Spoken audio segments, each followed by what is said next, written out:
कधी लक्षात आलंय का तुमचा कोणी कोणताही वाईट हेतू नसतो, पण मिसअंडरस्टँडिंग तरीही होते. तुम्ही काहीतरी साधं बोलता आणि समोरचा त्याचा उलटा अर्थ काढतो. असं का होतं?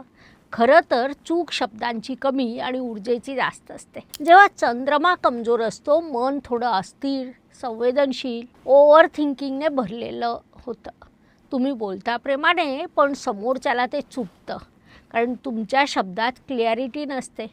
अंतर्मनाचा ताण वाहत असतो आणि बुध ग्रह डिस्टर्ब झाला की कम्युनिकेशनच बिघडतं. मॅसेजला उशीर, बोलण्यात गैरसमज, छोटीशी गोष्ट मोठा वाद बनते. सत्य एवढंच, मिसअंडरस्टँडिंग लोकांमध्ये नसते, ती आपल्या मनातील थकवा, भीती, जुन्या जखमा, शब्दांची दिशा बदलतात म्हणून होते. मग उपाय खूप सोपे. सोमवारी चंद्रमंत्र ओम चंद्राय नमः, बुधवारी हिरवी मूग डाळ दान करा, किंवा कोणत्याही मेसेज किंवा बोलण्याला तत्काळ प्रतिसाद नाही तर 10 सेकंद शांत राहून उत्तर द्या. लक्षात ठेवा, नातं शब्दांनी तुटत नाही, ते अपूर्ण भावनांनी तुटतं. मन शांत असेल तर मिसअंडरस्टँडिंग आपोआप दूर होऊ लागते. चंद्र आणि बुध कमजोर असतील तर भावनांचं नियंत्रण आणि संवाद दोन्ही प्रभावित होतात.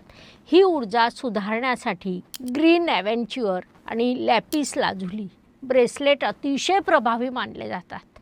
धारण केल्यास मन स्थिर होतं, संवाद सुधारतो.